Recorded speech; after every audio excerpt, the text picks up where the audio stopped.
بہت سارے لوگ شوگر کے مریض ہوتے ہوئے بھی یہ خواہش رکھتے ہیں کہ کبھی کبھی تھوڑے سے چاول اور روٹی کھا لی جائے، لیکن ڈر ہوتا ہے کہ کہیں بلڈ شوگر لیول نہ بڑھ جائے۔ صحت مند افراد یہ غذائیں کھاتے ہوئے ڈرتے ہیں کہ کہیں شوگر نہ ہو جائے۔ یہ سوال صرف خواہش کا نہیں بلکہ عملی مسئلہ ہے، کیونکہ ہر انسان کی فطرت میں ہے کہ وہ اپنی پسند کی چیز کھانا چاہتا ہے، لیکن ساتھ میں اپنی صحت کا بھی خیال رکھیں۔ تو ایسا کوئی وے آؤٹ ہے کہ ہم شوگر کے مریض ہوتے ہوئے بھی روٹی چاول کھا سکیں اور بلڈ شوگر بھی نہ بڑھے؟ تو جی ہاں، ایبسلیوٹلی یس، لیکن کچھ سادہ اور مؤثر ٹیکنیک موجود ہیں جن پر عمل کر کے آپ اپنی خوراک سے لطف اندوز بھی ہو سکتے ہیں اور آپ شوگر کو کنٹرول میں بھی رکھ سکتے ہیں۔ تو ویورز، پہلے یہ بات سمجھنے کی ہے کہ چاول، آلو، روٹی، یہ سب اشیاء اسٹارچی فوڈ کہلاتی ہیں، جن میں کاربوہائیڈریٹس کی بہت بڑی مقدار پائی جاتی ہے۔ یہی کاربوہائیڈریٹس آپ کی باڈی میں جا کر گلوکوز میں کنورٹ ہو جاتی ہیں، جو کہ آپ کی شوگر لیول کو بڑھا دیتی ہے۔ لیکن انہی اسٹارچز فوڈ کو ریزسٹنٹ اسٹارچز میں کنورٹ کر دیا جائے تو وہ باڈی میں گلوکوز میں تبدیل نہیں ہوتے، بلکہ فائبر کی طرح پرفارم کرتے ہیں اور جسم سے بغیر ڈائجسٹ ہوئے خارج ہو جاتے ہیں۔ سوال یہ ہے کہ کسی بھی کھانے کو ریزسٹنٹ اسٹارچ میں کیسے بدلا جائے؟ طریقہ کار بہت ہی آسان ہے۔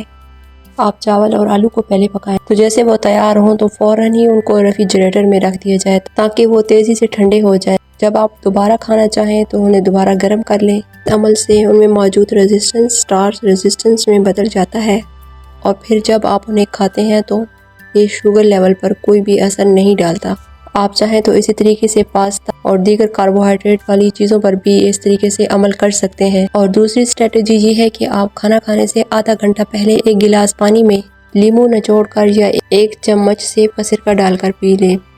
اس کی اسٹریٹجی یہ ہے کہ اس کا امپیکٹ یہ ہوتا ہے کہ منہ میں موجود جو انزائم ہوتے ہیں جو کہ کاربوہائیڈریٹس کو توڑ کر شوگر بناتے ہیں، ان کی فنکشنالٹی کم ہو جاتی ہے اور جو کھانا آپ کھاتے ہیں آہستہ آہستہ آپ کے خون میں جذب ہو جاتا ہے۔ شوگر لیول بھی اچانک نہیں بڑھتی اور شوگر لیول میں بھی اچانک اضافہ نہیں ہوتا، بلکہ وہ بیلنس رہتی ہے۔ بلکہ یہ کہ آپ کو ایسے لینی چاہیے، اسٹرا کے ذریعے یا نلکی کے ذریعے پیے جائے تاکہ آپ کے دانت متاثر نہ ہو۔ اور تیسری جو ٹیکنیک ہے وہ پلیٹ مینجمنٹ ہے۔ جب آپ کھانے کے لیے بیٹھیں تو اپنے کھانے کو 3 حصوں میں تقسیم کریں۔ آدھی پلیٹ آپ سلاد سے بھر دیں، جیسے کھیرا، ٹماٹر، بند گوبھی، شملہ مرچ یا سبز دھنیا۔ ایک چوتھائی پلیٹ میں سالن ہو، چاہے دال ہو، سبزی ہو یا گوشت ہو، اور آخری چوتھائی میں روٹی یا چاول رکھیں، وہ بھی تھوڑی مقدار میں۔ اگر چاول وہی فریج میں رکھی ہوئی ہوں تو بہت اچھے ہیں، ورنہ کم مقدار میں لیں۔ مقدار میں احتیاط بہت ضروری ہے اور کھانے کی ترتیب بھی بہت ضروری ہے۔ پہلے سلاد کھائیں، پھر سالن، پھر آخر میں روٹی یا چاول۔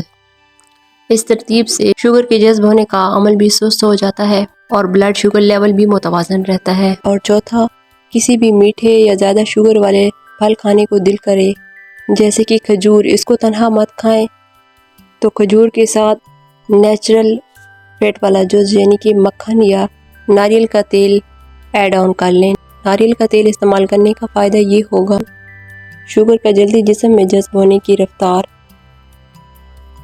کم ہو جائے گی، جذب ہونے کا عمل سست ہو جائے گا اور اچانک شوگر سپائک نہیں آئیں گی۔ ان 4 اور مؤثر طریقوں پر ریگولر نہیں لیکن کم از کم کبھی کبھار ان پر عمل ضرور کر لیجیے۔ کہ مریض بھی اپنی من پسند چیزیں کھا سکتے ہیں اور بغیر کسی خوف کے کہ بلڈ شوگر کہیں نہ بڑھ جائے۔ البتہ یہ بات یاد رکھیے، سب طریقے روزمرہ کے استعمال کرنے کے نہیں ہیں، کبھی کبھی ضرورت یا خواہش کو پورا کرنے کے لیے کیے جا سکتے ہیں۔ مستقل بنیادوں پر ڈیپینڈ نہ کریں۔ ہمیشہ اپنے ڈاکٹر یا ماہر غذائیت سے رہنمائی ضرور لیں۔